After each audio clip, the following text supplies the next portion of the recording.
rejected it. Yeah. Literally based on that washroom. If you can't look after your own washroom, how are you going to look after mine?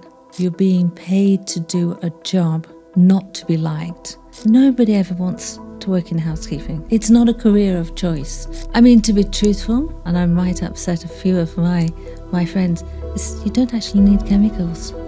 They want to see bubbles. If you had a magic wand and you wanted to change one thing in, say, the wider FM housekeeping world here in Dubai. Get out of your offices, walk your building, see your cleaners, let them know you, because then when they know that, well, it's not just my supervisor it's checking, I would actually say I'd like to see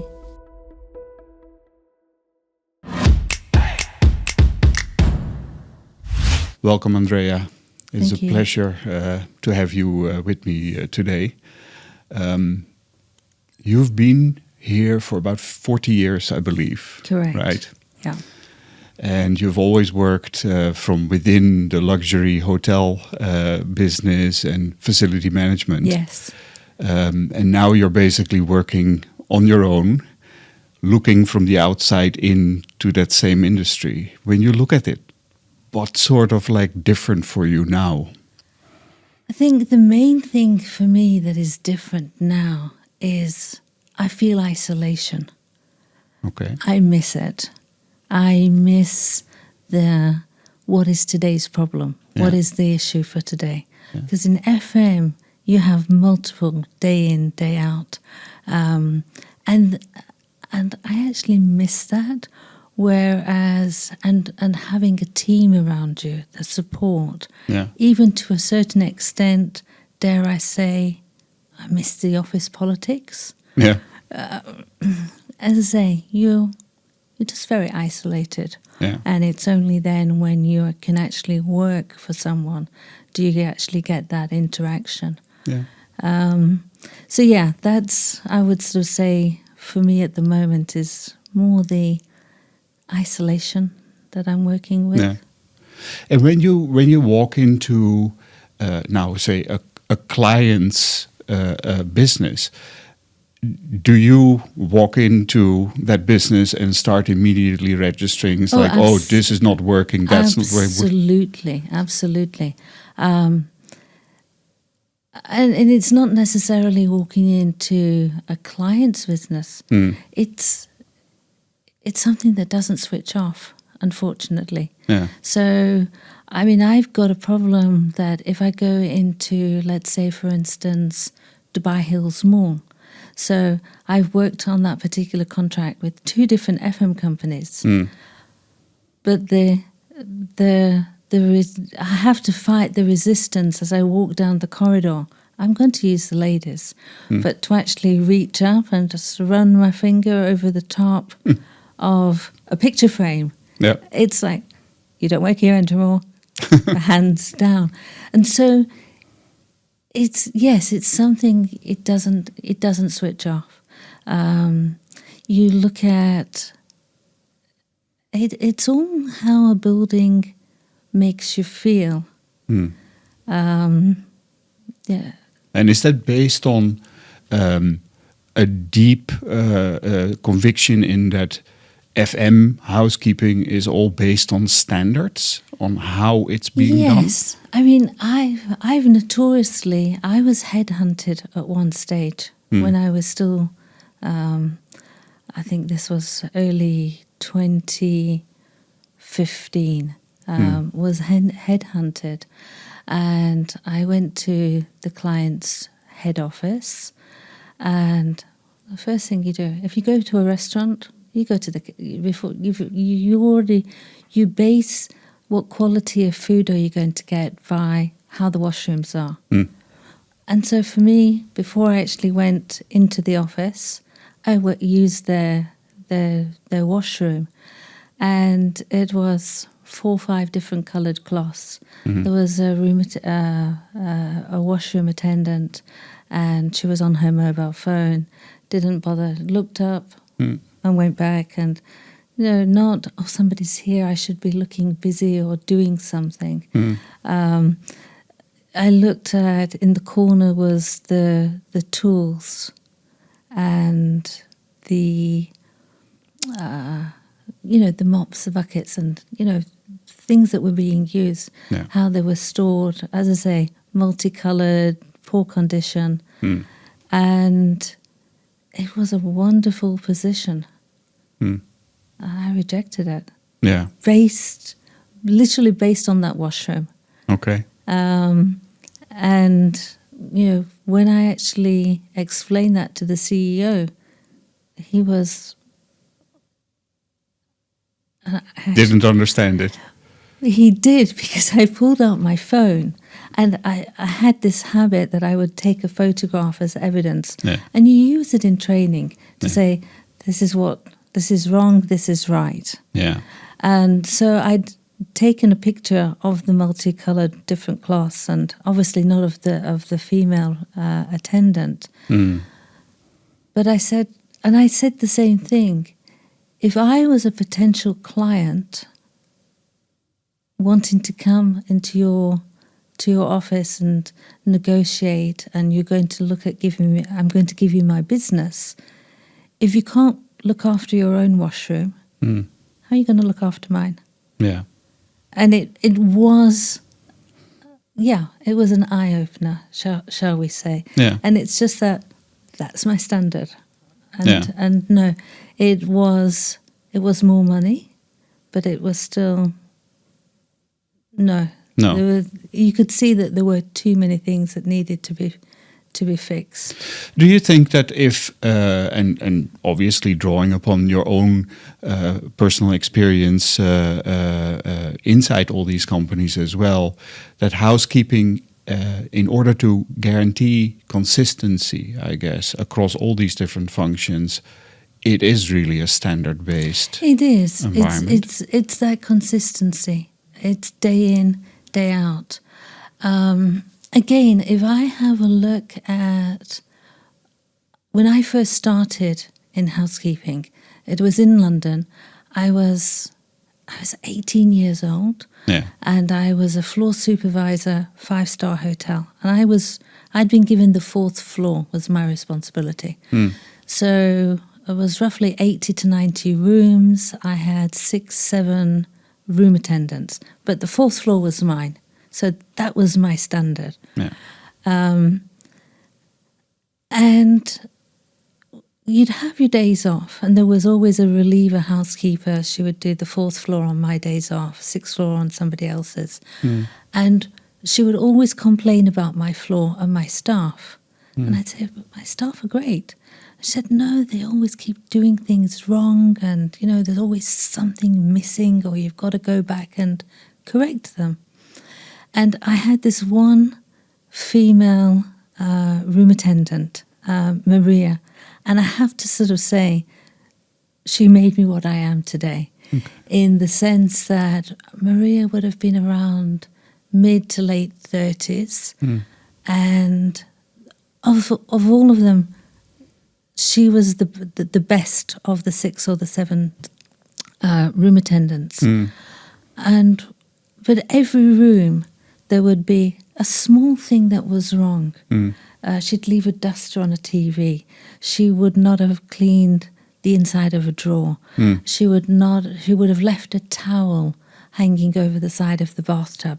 All small things, not really going to impact a guest should they get into the room before I've checked it.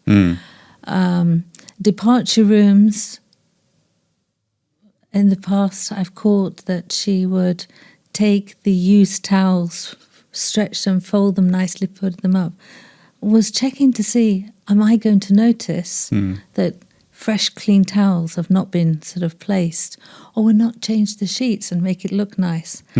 And I actually, you were constantly saying, Maria, you forgot your air freshener. Maria, you left your duster. Maria, you left this. And you'd say, listen, even everybody complains that when I'm on my day off. And she said, Andrea, my job is to clean. Your job is to check. I'm making sure you check properly. And that left a mark on me. Yeah.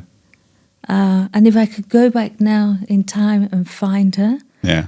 I would, not just shake her by the hand, but I'd take her out for lunch Yeah. and really thank her, because she was the one that, I came from a disciplined sort of childhood anyway, because her stepfather was an ex-sergeant major. Okay. So, yes, discipline sort of runs through the core. Yeah.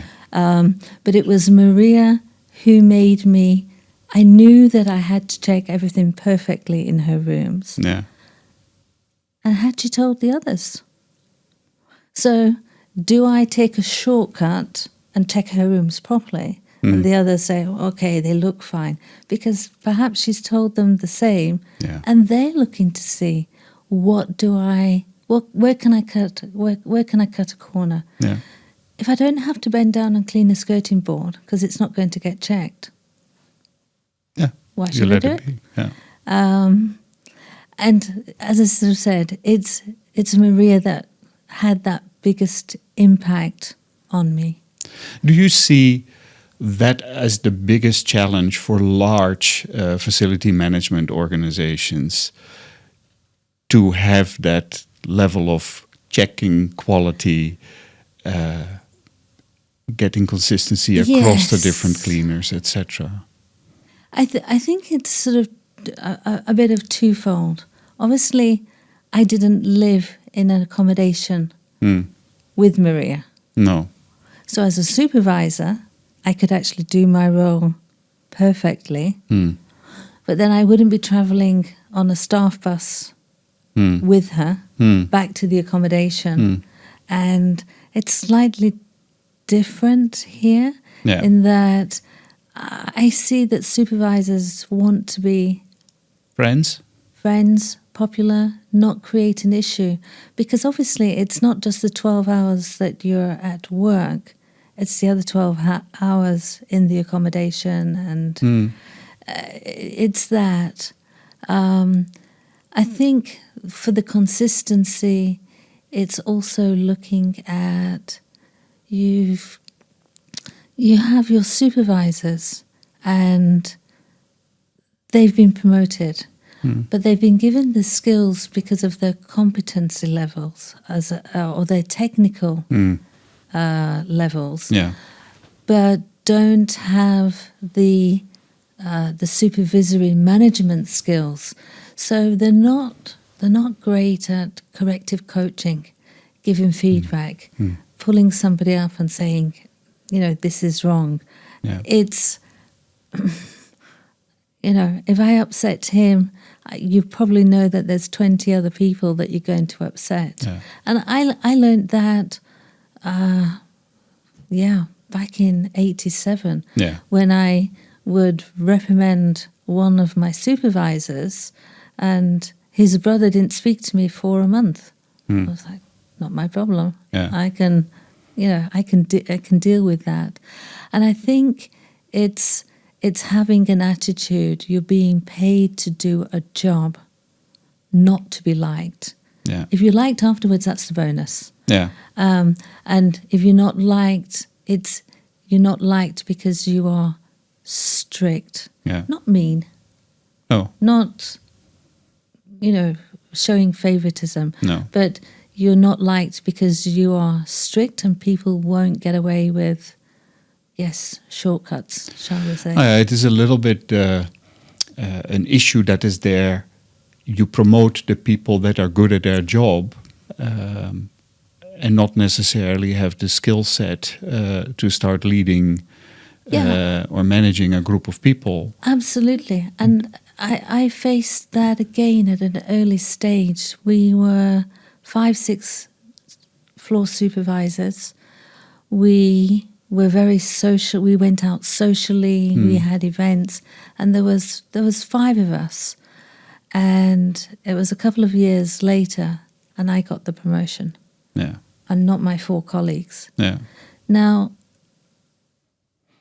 you kind of had it changed the way that we worked together, and these were my friends. But I got promoted, and they would say, "Why you?" Yeah.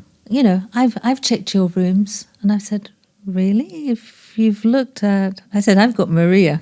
I'm sorry. That's she's just making you check properly." But I think it's, again, you getting promoted, and it's that there's the difference. Are you being promoted because you just do the job well, or is it because you've come with a solution, not a problem? What do you think the biggest reason is here in this part of the world? Do you think that whole sort of career pathing is done structurally along objective lines, so to speak? Or I can only say yes from what I have seen, and all the promotions that I've been involved in. Is looking at how proactive were they? Were they coming with solutions and not problems? Were they anticipating sort of issues? How were they working with their colleagues and the team? Because how they were affecting sort of morale. Those things play sort of a part. Because to a certain extent, you hire for attitude, because everything else you can teach. Do you think there's enough time spent on teaching all the other things? Not really. I see it as it's one of those gaps in that we've taught people. We've done the basic with regards to when we recruit somebody, they don't have any of the skills. So you onboard them, you do the initial 1 week of training, and then from there, off you go. The training that tends to take place is more than the training on how to do toolbox talks. All the small things. But it's more giving them an avenue of where they can actually do this. And there's actually quite a few online courses, delegation. And delegation is a huge thing. You've got people running around busy, and you look at it and say, if you learn to delegate, not only would you have more time, but actually you're actually looking at developing your team below you. Because we used to sort of say, I will promote you, but you got to show me who you're going to promote to replace you. And that's where then people take that time. It's a classical gap. You see it in all kinds of industries. The corrective coaching. When you, because I'm hugely fascinated by how we cultivate this environment where people can grow, and how we help them then basically make those steps for the right reasons. But it is also arguably getting more and more complicated for people to operate in the environment today, because you have, at least here in the UAE, obviously a lot of different cultures you have to work with. It is busy, so it's very difficult to prioritize things and not only be in a firefighting mode, I guess, especially in FM. Then you have technology kicking in. Then there are other demands coming in, like sustainability, and ultimately you have to be focused on guest experience if you talk about a hotel. It is a very difficult job, I think, to balance. It is. I mean, you're talking about career growth. I've actually, in the past, people say, oh, madam, and I say, I was a room attendant myself. I started as a room attendant. Okay, it was through college exposure. It wasn't my day job. But that's where I fell in love with housekeeping. I went to a catering college. You'd spend a month on industrial release. I worked in college kitchens. I worked in hotels, in front office, in food and beverage. And I got to work a week. I think I did a week in housekeeping. I loved it. And I think it's because I like to see that I've made a difference. I've made this table clean. It's something that you can see. So when you have new staff and, you ask them, nobody ever wants to work in housekeeping. No. It's not a career of choice. It's purely because that was all that was available. And you've got to sort of actually create this awareness of how important their job is as a cleaner. Yeah. And I think it came to light, obviously, when we had the pandemic. It was only then that all of a sudden, wow, you're frontline heroes. But you were always a frontline hero. And you would actually sort of say, you're here now as a cleaner, but what do you want to be? And one of those things that I would do when I looked at recruitment would be not, yes, I need a cleaner now, but what can you be? And I mean, in 1 year, I alone was very strict with the succession planning that we ran through the Centre of Excellence. But there was 1 year where we'd promoted over 150 people. And we made them work for it. They would have to have their interviews, but it was to show them. And I was like, look at me. I was a cleaner. Look what position I have now. Is that something that you want? And obviously not everybody wants a promotion. Sometimes it's a stopgap. They divert into other fields, perhaps moving into, when I was in hotels, they always wanted to work in banqueting and food and beverage. It's like, yes, you can go.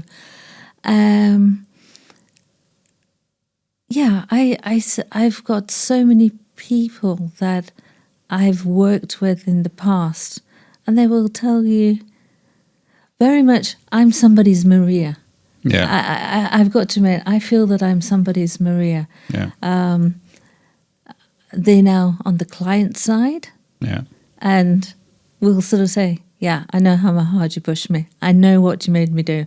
I hated you, but I appreciate it now. Yeah. It made me who I am. Yeah. So that's where I have a look at, I became a Maria. For others. So there are opportunities. And especially in FM, I'm still active on the UAE housekeepers group. And I attended a couple of their conferences, and they were talking about career growth, and they wanted to become assistant managers, front office, become a general manager. And it was always very limiting because we work in housekeeping. We need to get into front office. We will make the guest impression. We're the last impression. And it was always that last impression that they were looking at of the guest. And I was a little bit naughty. And, the mic came my way, and I said, I'm sorry, but you're not responsible for your guest's last impression. I said, I am. A service provider. And it's that service providers were we're the poor relative, shall we say. Yeah. I said, it's me, the service provider. They said, how? I said, I make the first impression when your guest comes through my airport, and it doesn't matter how well you've looked after him, I'm the last impression that he leaves as he goes through the boarding gate onto the passenger loading bridge.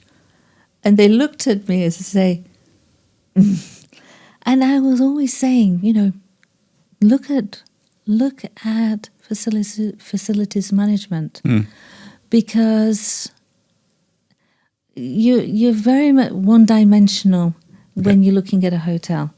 whether it's 100 rooms, 1,000 rooms, it's the same. How many restaurants have you got? When you're in facilities management, you can specialize then in healthcare. You can specialize in educational halls of residence, universities, retail. All of a sudden, it's not straightforward. Looking after, let's say, the airport itself, the challenges that would sort of bring. And all of a sudden you've got a greater scope and opportunity in housekeeping if you're in FM than 5-star hotels. Yeah. Green Minds is where industry leaders and innovators talk about what's next in sustainability. Sorry to interrupt the show, but if you want to know more about sustainability, make sure you hit subscribe. When you look at that difference though, a 5-star hotel needs to be obviously extremely focused on that specific brand image that it wants to exude at the end of the day. So everything has to fall in line with that. Back of house, front of house, both of it need to be fully aligned. Do you think that gap is bridged often well enough? Yes, because if you have a look in 5-star hotels, especially in housekeeping, they're contract staff, they're service provider staff. I had looked when I was when I joined Ijada sort of a couple of years ago. It was a case of we want to get into hospitality. And when I left, we had over 300 housekeeping staff working in 5-star hotels. They wore the client's uniform. They went through, obviously we trained them and I prepped them before they would go there. I even worked with the housekeepers to say, come to my training centre. I'll have 50 staff here. You interview them. And it actually made it easier for them that they didn't have to go on the recruitment trips. And they were handpicking. At one stage, 350 service provider, FM staff working in 5-star hotels and actually being mentioned on TripAdvisor. So, yeah. I've also realized, being here now for some time also, that obviously the hospitality industry is large. A lot of people working in housekeeping, hospitality, different functions move across to other industries or FM companies as such. Do you see that as a positive trend? I do. If I have a look at, if I just take housekeeping, even a cleaner, and he moves over to being a lifeguard, or he goes into technical, he becomes security.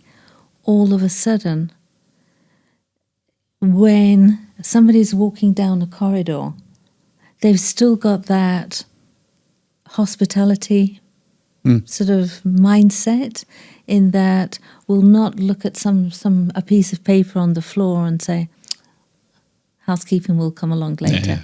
They will actually do it.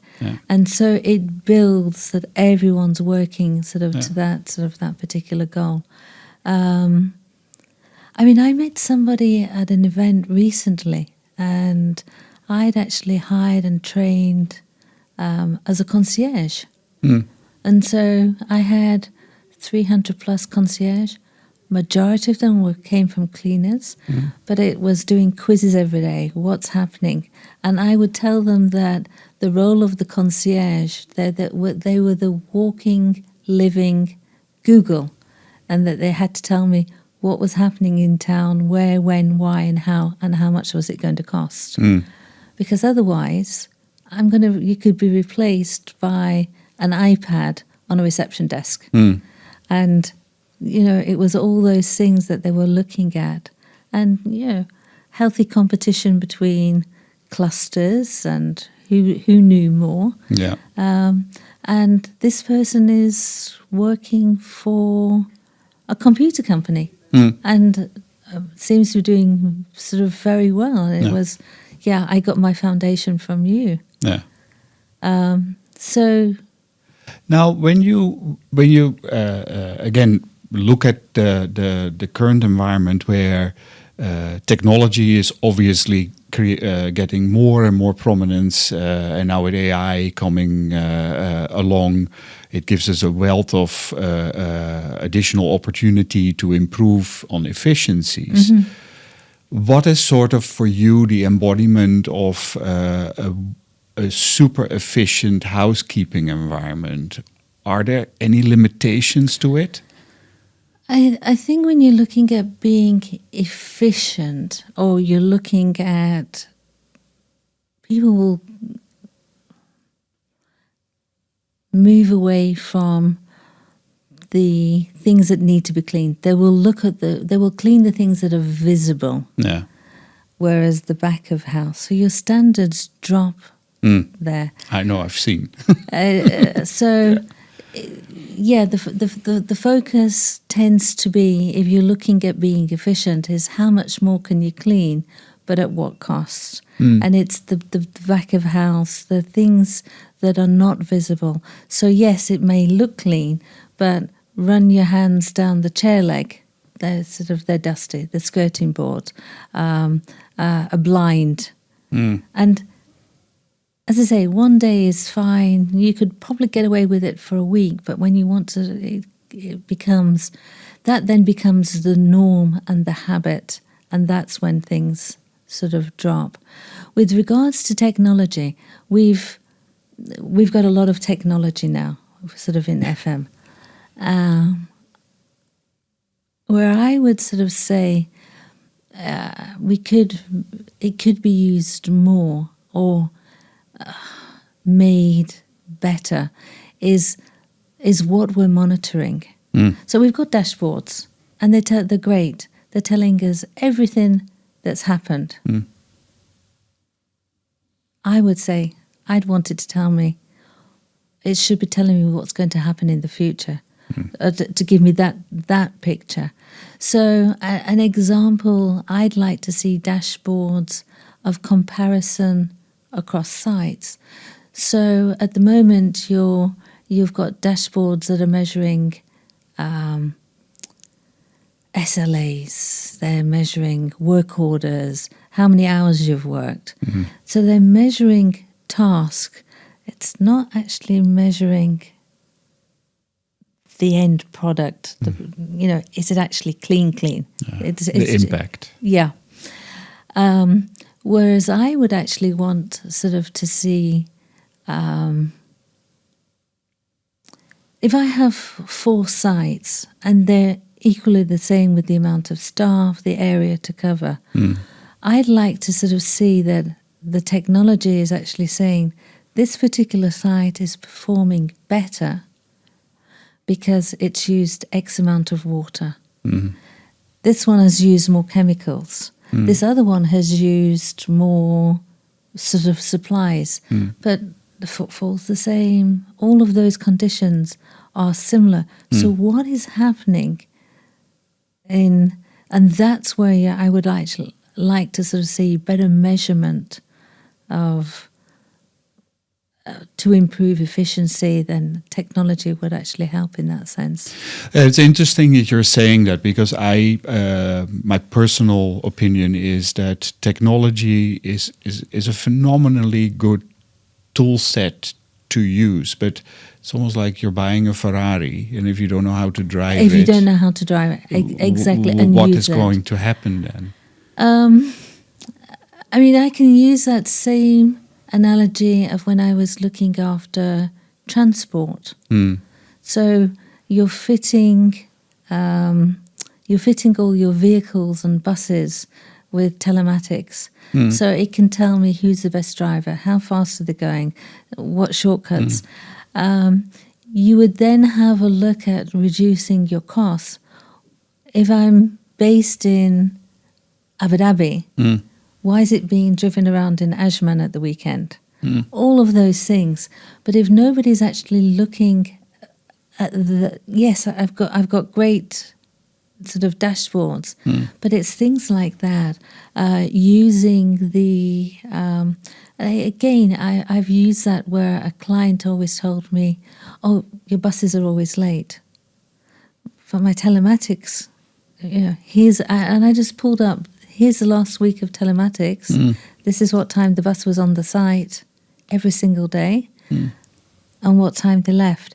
And so all of a sudden, you can use it sort of to verify sort of your claims.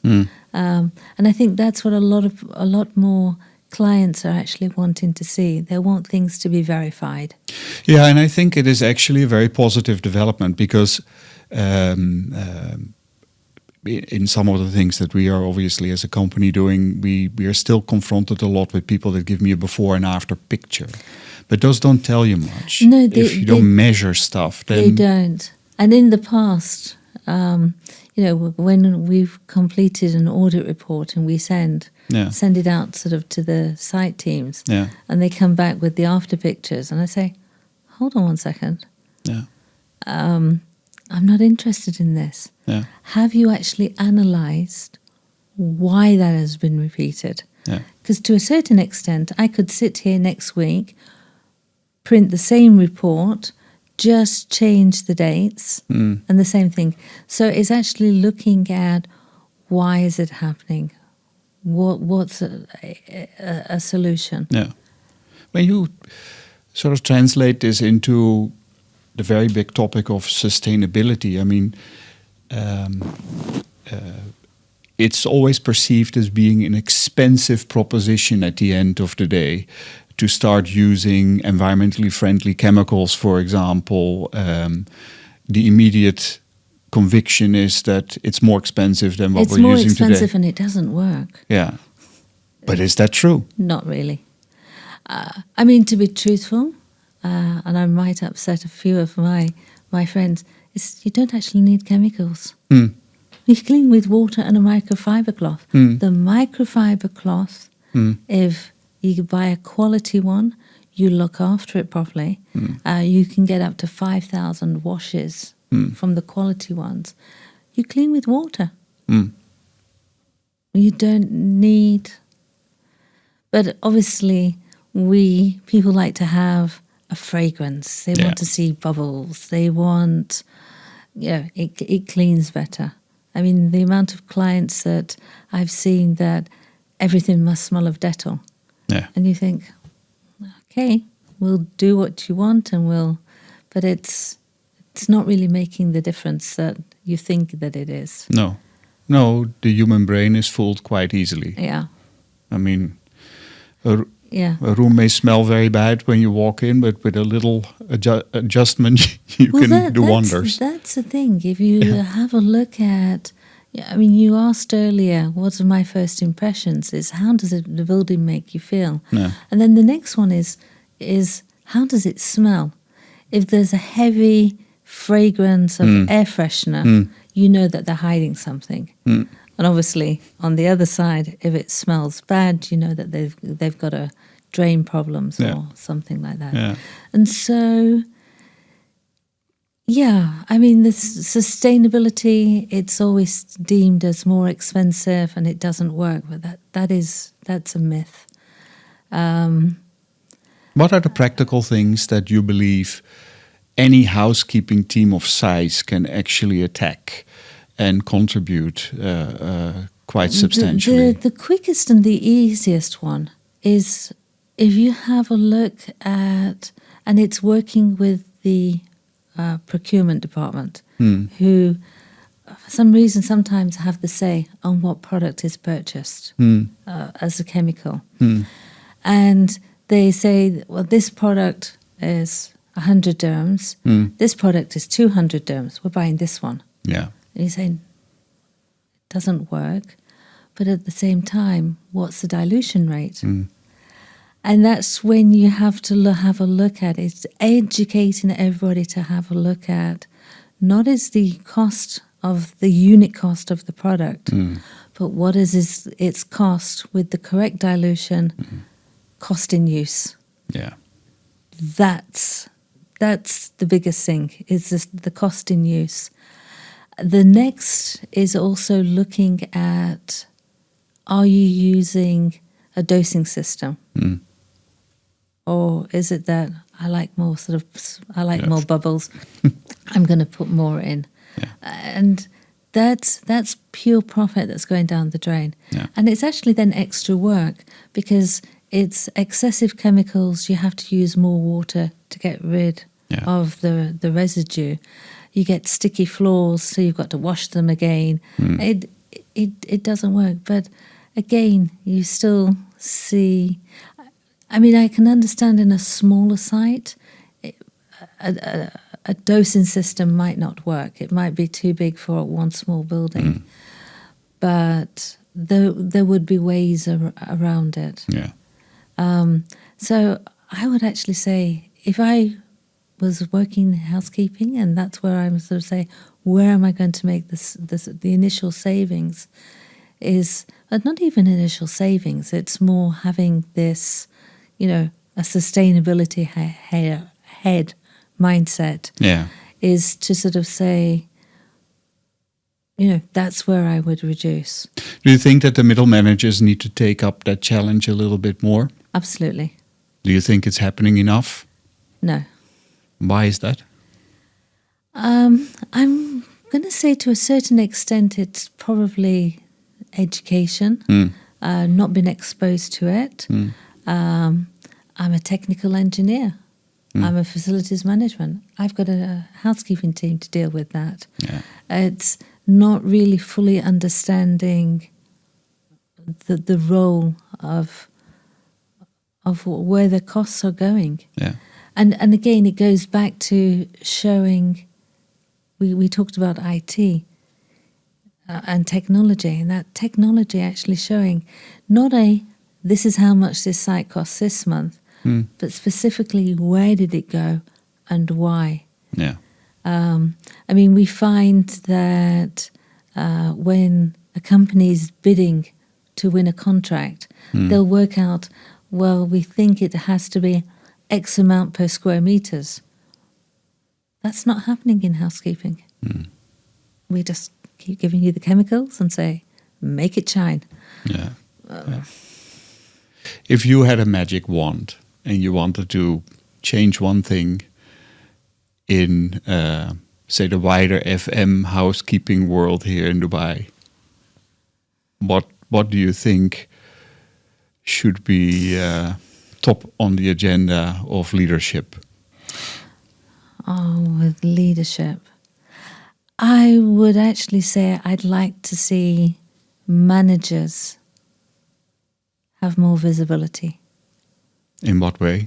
That they're more on the floor and not in the office. Okay. Again, I'm going to go take it back to what I know. Sure. So again, if I have a look at, I came out here, I was the exec housekeeper back in 87, 5-star hotel. And obviously in 87, there were not that many 5-star hotels. And again, it goes to that habits and discipline, in that the general manager, so a CEO of an FM company, would have twice a week, mandatory, without fail, would have a house tour, a quality control tour with myself and the engineer, Mondays and Thursdays, without fail.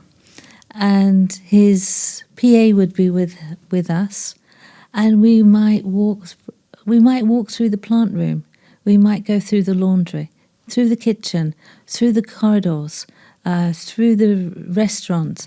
But without fail, Mondays and Thursdays, that general manager took me and the chief engineer, which is the most senior position sort of engineering-wise, and we went on a house tour with him. The staff saw us. They knew who we were. They knew who he was. And for him, it gave him a better understanding. So if he'd seen something on a Monday, I mean, woe betide if it hadn't been addressed by the Thursday. So that was the big thing. It made the closure of, I mean, obviously back in 87, that's the equivalent of having an audit report. Yeah. And you say, okay, but how quickly are the issues closed? Yeah, but audit reports are periodic. And this is much more. Well, this is there. much more. It's immediate. Yeah.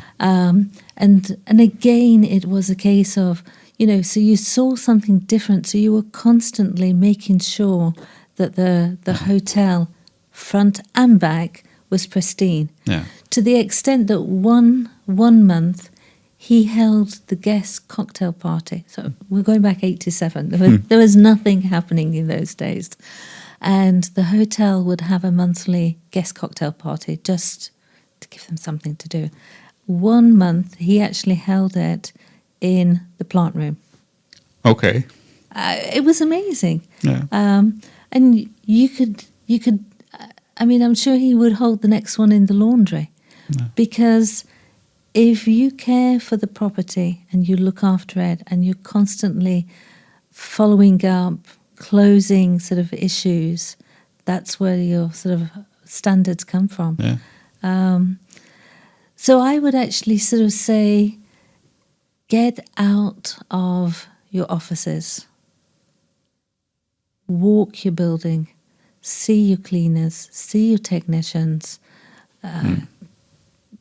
let them know you, because then when they know that, it's not just my supervisor it's checking, it's the manager, there's more of an ownership. Yeah.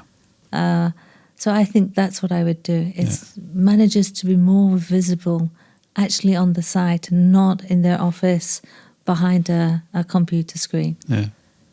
So what does it mean for you to have a green mind?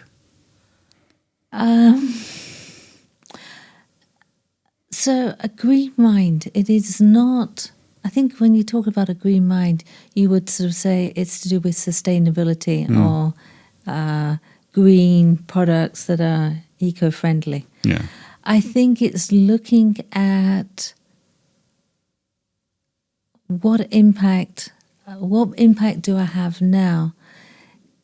Will it have on the staff, on the building, on the environment? Is it making life better or worse? Is it adding value? And I think it's more, am I solving today's problem, but I'm creating tomorrow's? Am I solving the problem for today, but I'm actually creating tomorrow's problem or it's sort of for the future? Yeah. I think it's more that. And I think it's part and parcel of just being a professional. Yeah. You're looking after your people, your products, the environment. Yeah.